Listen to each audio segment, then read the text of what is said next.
Assalamualaikum warahmatullahi wabarakatuh. Kali ini kita masih akan membahas tentang pembahasan ilmu hadis.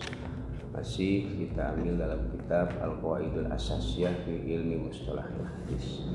Kali ini kita akan membahas tentang hadis sahih. Hadis sahih adalah hadis yang memang hadis tersebut dikategorikan al-maqbul atau hadis yang diterima. Ya, as-sahih. As-sahihu lughatan tidal marid. Sahih artinya secara bahasa adalah kebalikan dari al-marid, yaitu kebalikan daripada sakit. Berarti kalau sahih adalah sehat. Ya. Sedangkan istilahan wal hadis alladzi istamala ala sifatul qabul wa hiya khamsatun. Sedangkan sahih secara istilah adalah hadis yang mencakup dalam hadis tersebut pada sifat-sifat diterimanya hadis atau syarat-syarat hadis sahih. Ya, wahia yang mana sifat diterimanya hadis tersebut atau syarat-syarat daripada hadis sahih ini ada 5 perkara. Al-awwal yang pertama adalah ittisalus sanad wa ma'na hadzal ittisal ayakuna kullu rawin minar ruwati qad sami'a amman fawqahu haqiqatan wa man fawqahu sami'a minal ladzi fawqahu wa hakadza ila akhiris sanad. Yang pertama daripada syarat hadis tersebut dikategorikan hadis sahih atau merupakan a'la sifatil qabul adalah muttasilnya sanad atau menyambungnya mata rantai hadis tersebut. Maksudnya atau makna dari mutasilnya atau menyambungnya mata rantai hadis tersebut yaitu adanya setiap perawi dari perawi-perawi hadis ini sungguh telah mendengar hadis tersebut dari perawi yang di atasnya atau dari gurunya hakikatan secara hakikat, dari mendengar langsung ucapan tersebut dari gurunya. Wa man fawqahu sami'a minal ladzi fawqahu, begitu juga orang yang di atasnya lagi atau gurunya ini mendengar langsung dari gurunya yang ada di atasnya. Wa hakadza, begitu seterusnya ila akhir sanad, sampai dengan akhir sanad mata rantai hadis tersebut yaitu sampai dengan Rasulullah sallallahu alaihi wasallam. Misalul dzalik, ada contohnya di sini dikatakan seperti qaulul Bukhari, ucapan Imam Bukhari masalan haddatsana Abdullah bin Yusuf akhbarana Malik an Abi Zinad anil A'raj an Abi Hurairah annahu qala Rasulullah sallallahu alaihi wasallam ta'amul isnin kaba as-salasah, makanan 2 hari itu bisa mencukupi untuk 3 hari. Rawahul Bukhari, meriwayatkan pada hadis Imam Bukhari fi kitabil atimah, dalam kitab atimah. Pada maka hal ini ucapan beliau Imam Bukhari haddatsana Abdullah bin Yusuf ila angqal, ini merupakan sanadun muttasilun, sanad yang menyambung atau mata rantai yang menyambung.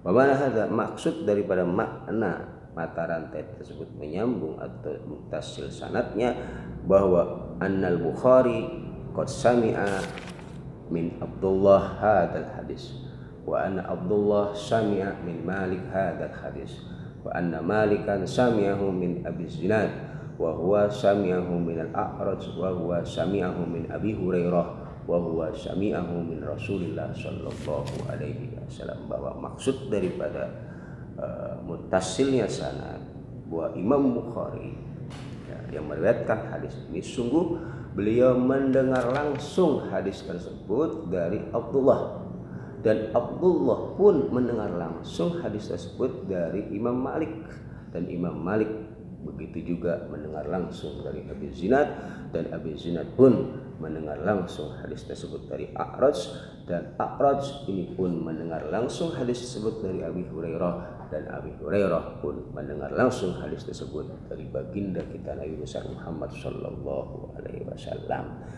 Wa hadza, dan hal ini yaqtadi wujud ar-rawi fi zamanil ladzi qablahu wa wujud alladzi qablahu fi zamani man fawqahu hatta yumkina ayatahaqqaqa sama'ahu minhu wa ittisalahu bihi.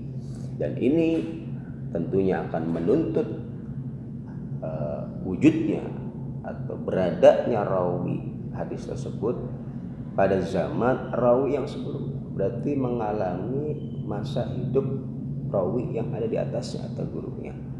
Wa wujud rawi qabla, begitu juga menuntut rawi yang di atasnya atau gurunya mengalami zaman hidup gurunya yang di atasnya.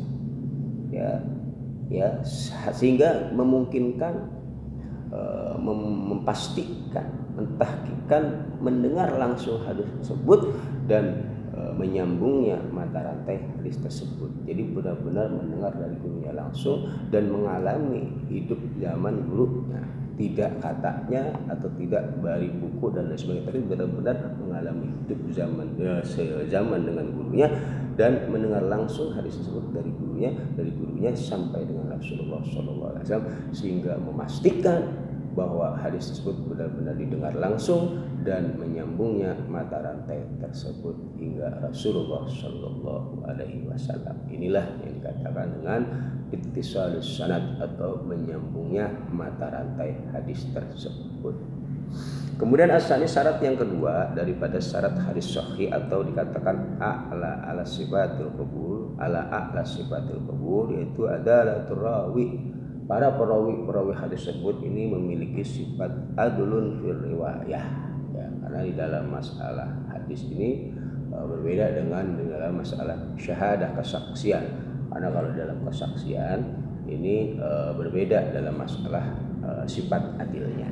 Ada perbedaan sedikit antara adlun riwayah dan adlun syahadah. Tapi dalam hadis ini syaratnya dia merupakan adlun riwayah. Ayakuna kullu rawin min riwayatil hadis bidzalika sanad adlan, yaitu maksudnya adanya setiap rawi dari perawi hadis tersebut, ya, ini memiliki sifat adlun fir riwayah.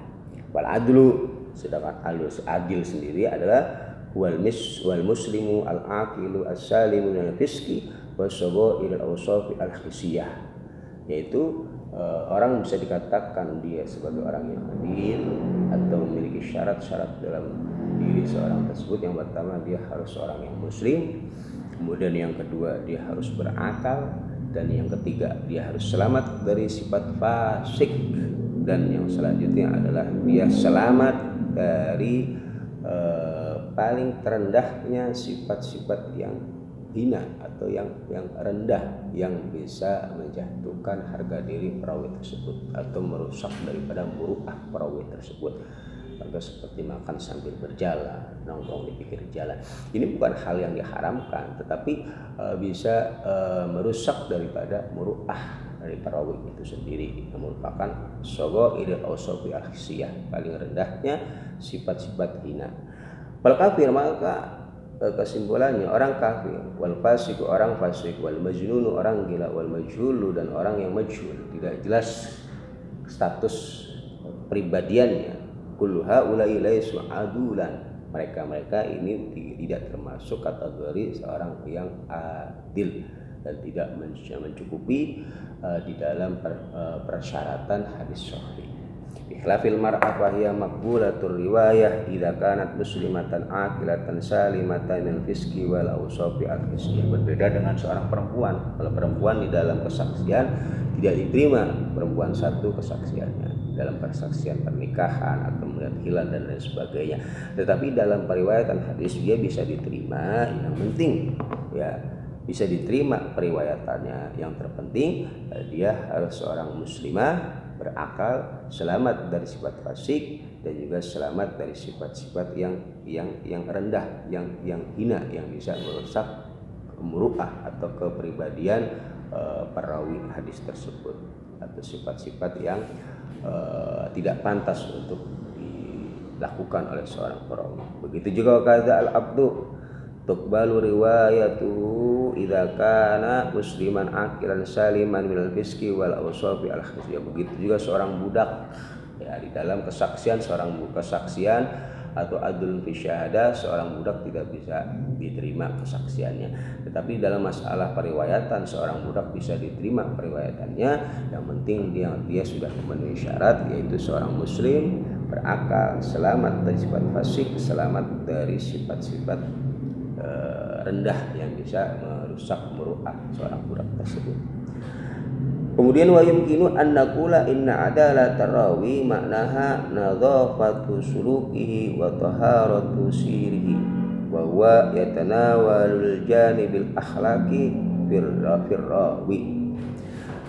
Dan mungkin atau bisa juga kita katakan bahwa sifat adil di dalam periwayatan atau di dalam diri perawi tersebut maksudnya adalah maknanya yaitu bersihnya bersihnya kepribadian daripada perawi tersebut dan sucinya atau bersihnya biografi sejarah perawi tersebut.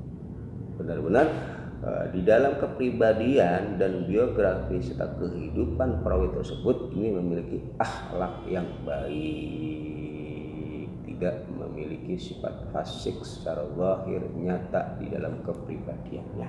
Wa huwa yatanawalul ajani bi al akhlaqi birrawi, dan ini mencakup pada sisi keakhlakiahan atau akhlak dari perawi tersebut, yaitu perawi harus memiliki akhlak yang baik, ya harus memenuhi syarat dalam segi akhlakiahnya. Jadi dia mempunyai adab dan akhlak yang baik di dalam kepribadian serta biografi kehidupan perawi tersebut. Kemudian apa istiratu zani bil ilmi li'annahu la yalzamu min qawlir rawi adlan salihan taqiyan fi nafsi ayyakuna hafidhan mutkinan fi riwayatihi wal aqsu bil aqsi. Kemudian masih ada syarat yang lainnya dari segi keilmuan, jadi segi ilmiahnya, bukan hanya dalam segi akhlaknya tetapi dalam segi keilmuannya pun ini harus diperhatikan di dalam masalah periwayatan di dalam hadis.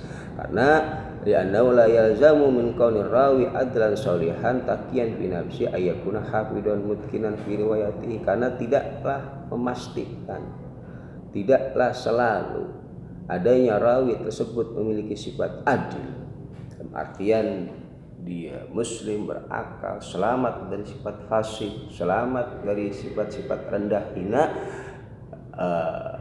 dan dia orang yang saleh, dia orang yang bertakwa dalam dirinya, tidak secara otomatis menjadikan orang tersebut ini adalah orang yang hafidhan, yaitu orang yang memiliki kecerdasan atau hafalan yang kuat, mutkinan dan kecerdasan fi riwayati dalam meriwayatkan hadis. Ya, tidak menetapkan atau tidak melulu, tidak pasti. Tidak selalu orang yang saleh, tidak selalu orang yang adil, tidak selalu orang yang bertakwa dia memiliki kemampuan di atas rata-rata di dalam hafalannya atau kecerdasannya. Maka diperlukan syarat dalam segi keilmuannya. Begitu juga sebalik. Ya, wal aqsu bil aqsi, begitu juga sebaliknya. Ayla yalzamu min kauni hafidhan mutkinan fi riwayah ayakuna adra sholihan taqiyah. Begitu juga tidaklah selalu atau tidaklah menetapkan, memastikan adanya seorang ini adalah orang yang kuat hafalannya, orang tersebut cerdas di dalam pemahamannya, sudah dipastikan orang tersebut adil, sholih, bertakwa, tidak. Ya, maka diperlukan syarat selanjutnya, yaitu dalam syarat yang dari segi keilmuan. Walidzalika ishtiratul ulama'i fir rawi ayatahaqqaqu biwasfin akhar wa huwa kaunuhu hafidhan mutkinan muhaqqiqan fi riwayatihi. Yaitu maka ulama-ulama atau ulama muhaddis mensyaratkan di dalam diri perawi-perawi hadis yaitu harus memiliki satu sifat yang lain, yaitu ayyakuna wa huwa kaunu hafidhan mutkinan muhaqqiqan fi riwayatihi, yaitu adanya perawi tersebut ini harus memiliki dhabat atau hafalan yang kuat, kemudian orang yang bertakwa dan memastikan di dalam periwayatan hadisnya muhaqqiqan, ya pasti kebenaran di dalam meriwayatkan hadis yang disampaikan. Wa huwa alladzi yu'abbaru anhu bi tamamid dabti, dan inilah yang diibarahkan atau diredaksikan di dalam permasalahan ini dengan redaksi tamamud dhabti, sempurnanya hafalan, sempurnanya daya ingat atau kecerdasan seorang perawi. Bahwa asyartu salis min syurutis sahih, dan ini merupakan syarat yang ketiga daripada syarat-syarat hadis sahih. Nah, ya. Asalisu, kemudian syarat yang ketiga daripada syarat hadis sahih itu tamamud dhabt, sempurnanya hafalan atau daya ingat seorang perawi atau memiliki kecerdasan di atas rata-rata. Wal murad bidzalika, yang dimaksud dengan tamamud dhabt, sempurnanya hafalan atau daya ingat perawi tersebut, kaunuhu fil martabatil ulya, yaitu adanya perawi tersebut berada di kedudukan yang tinggi. Gambarannya bagaimana? Bi ayas buta ma sami'ahu fi dhihnihi bi haitsu yatamakkanu min istihdarihi mata syaa, yaitu dengan gambaran apa yang dia dengar ini selalu menetap di dalam hatinya. Apa yang dia dengar ini selalu menetap dalam hatinya dengan sekiranya bihaisu, dengan sekiranya mungkin bagi dia untuk mendatangkan apa yang dia tersebut mata syaa, kapanpun dia kehendaki. Sudah hafal di luar kepala bahasa kita.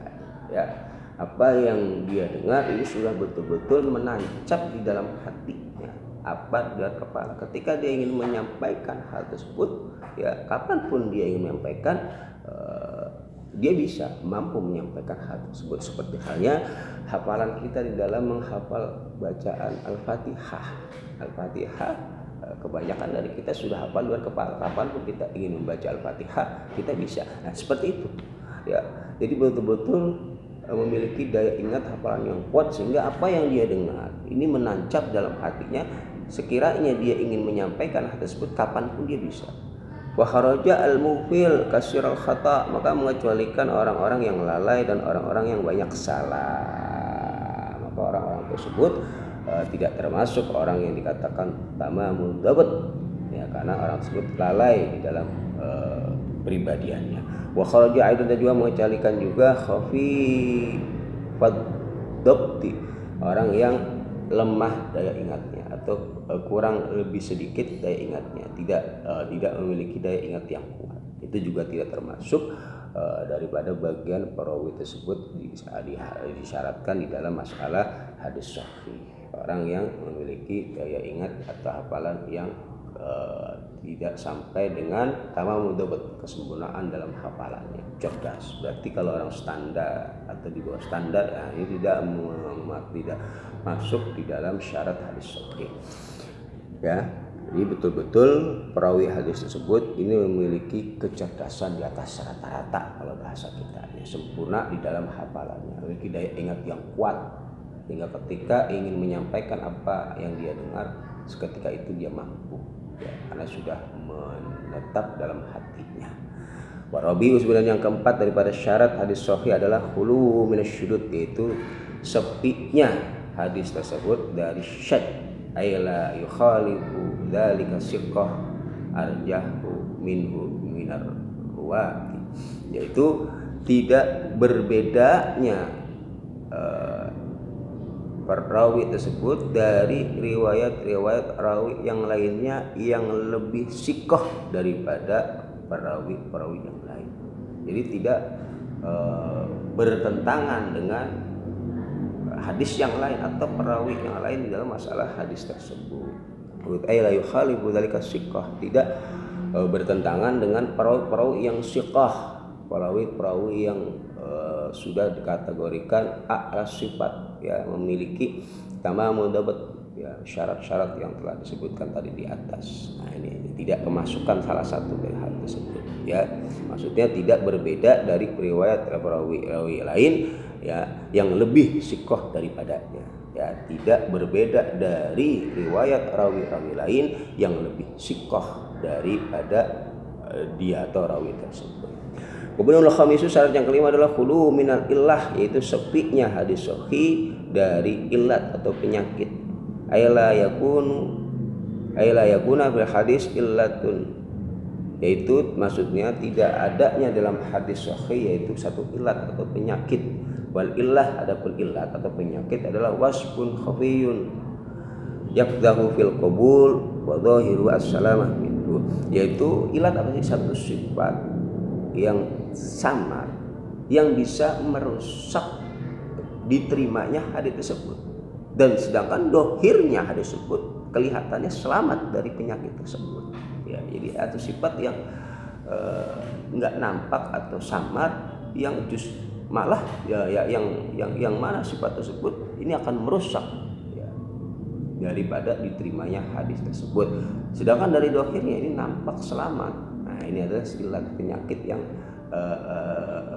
tidak nampak atau yang samar yang bisa merusak dari diterimanya hadis tersebut. Dan dohir hadis tersebut ini kelihatan selamat, maka hadis sahih harus selamat dari ilat, dari penyakit-penyakit yang bisa merusak tidak diterimanya hadis tersebut. Wa hukmuhu, sedangkan hukum daripada hadis sahih anna yuhtaju bihi fil aqaidi wal ahkami wa ghairiha, yaitu bisa dijadikan hujjah, bisa dijadikan dalil dengan hadis sahih baik di dalam masalah aqaid atau akidah dan juga dalam hukum-hukum dan juga dalam permasalahan yang lainnya.